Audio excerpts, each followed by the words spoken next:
Mbolo à tous, si vous êtes parents, il y a de grandes chances que vous ayez déjà utilisé un écran pour survivre. Ici, on ne juge pas, on comprend.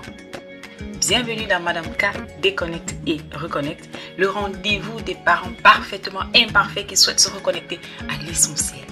Je suis Madame K, éducatrice et praticienne en neurosciences appliquées, entre deux rires et quelques vérités qui piquent, parce qu'on va se parler franchement entre parents, parce que oui, je suis aussi maman.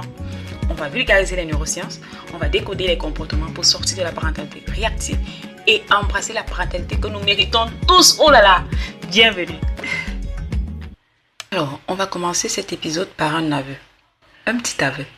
Ok, d'accord. Un vrai aveu.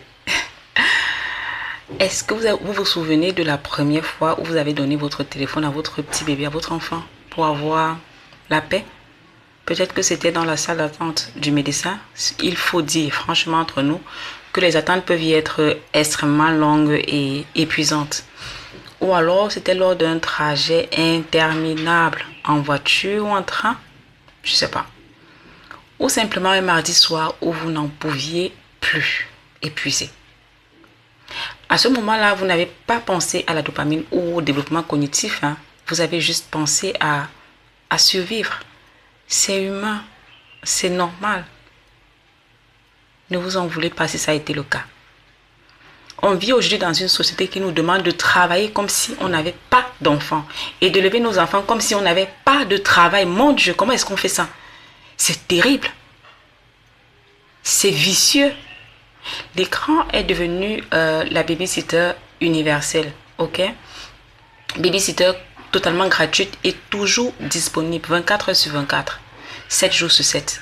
Mais aujourd'hui, on va comprendre pourquoi ce dodo numérique est un piège, autant pour nos bébés que pour nous-mêmes. Alors, pourquoi j'appelle ça dodo numérique? Parce qu'il remplit la même fonction qu'une peluche. Il calme, vous le savez mieux que moi, et il régule. Sauf qu'il y a une différence majeure. Un dodo en peluche aide l'enfant à puiser dans ses propres ressources pour se rassurer. L'écran, lui, il anesthésie. Vous avez déjà le piège de la passivité. L'enfant n'apprend pas à gérer son ennui ou sa frustration. Il est juste hypnotisé, vous le savez. Vous avez placé l'enfant devant YouTube Kids et vous l'appelez la seconde d'après, il ne comprend pas alors que vous êtes tout près de lui. Ils sont tout le temps hypnotisés par leur tablette, par tout ce que vous voulez. Et il y a aussi en deuxième position, il faut qu'on se le dise, l'effet miroir pour le parent. On ne va pas se mentir, d'accord?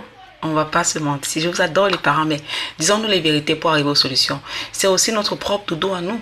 C'est l'interrupteur off qui nous permet de souffler. On a craqué parce que voilà, c'est la solution de facilité la plus efficace au monde. C'est le court terme. C'est le court terme. C'est ça le piège. Imaginez que votre enfant a un réservoir d'essence émotionnelle, d'accord? Pour bien fonctionner, il a besoin de connexion, de regard, de jeu, de mouvement. L'enfant apprend en étant en interaction avec son environnement. Ça, c'est primordial pour son développement. Le problème avec de l'écran, en fait, c'est que l'écran, lui, remplit le temps, mais il vide le réservoir de votre enfant.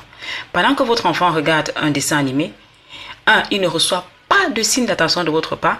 Donc, aucun sens, je vais dire, à part la vue, lui qui utilise pour l'écran, mais il n'a pas d'attention de votre part, ce qui est extrêmement important, le socio-émotionnel. 2, son cerveau traite des milliers et des milliers d'informations visuelles, ce qui l'épuise nerveusement. 3, il est immobile. Le taux d'obésité qu'on a au sein de notre communauté chez les enfants, c'est immense.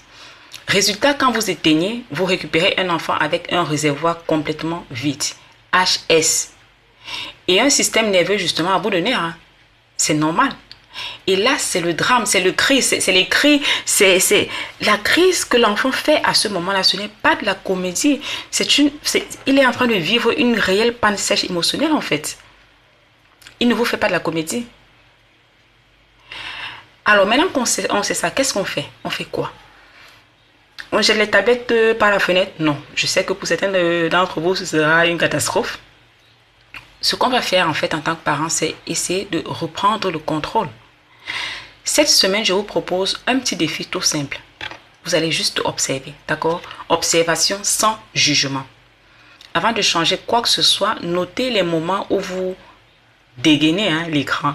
Est-ce que c'est par habitude? Est-ce que c'est parce que vous êtes fatigué? Est-ce que c'est pour éviter une crise? Identifiez juste ces moments-là, d'accord? Le diagnostic, c'est déjà la première étape vers le traitement. Donc, identifiez les moments où vous sortez rapidement ou la tablette. Par fatigue, par habitude ou simplement pour éviter une crise. La prochaine fois que vous allez sentir que vous allez craquer, essayez de vous poser la question suivante. Est-ce que je peux remplir tout d'abord son réservoir émotionnel pendant 5 minutes? Ok. Un câlin, un vrai câlin. Mon fils, ça marche à tous les coups. Ou alors une histoire que vous allez lui lire. Ça aussi, c'est incroyablement efficace.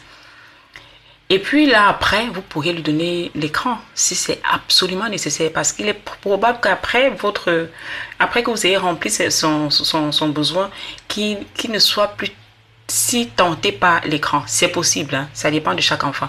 Donc, observez déjà, essayez de remplir son réservoir. Donnez-lui l'écran ensuite. Et puis, vous verrez que ça change la donne. Parce qu'au moment où vous allez dire, OK, on arrête, ce sera plus la même crise que si son réservoir au départ était complètement vide. Je ne sais pas si vous voyez ce que je veux dire. Donc, essayez cette semaine déjà, justement, observation sans jugement. D'accord? Je vous remercie d'avoir pris ce moment pour m'écouter. Dans le prochain épisode, on va entrer dans le vif du sujet. Ok, on va ouvrir le capot de notre voiture et on va regarder ce qui se passe dans le cerveau de votre enfant quand il suit, quand il passe d'une vidéo à une autre. Attention, attention, parce que ça va secouer. D'ici là, soyez indulgents avec vous-même, mais restez conscients. Ici, on déconnecte pour mieux se reconnecter à la maison. C'était Madame K. Home, Pichi Profond.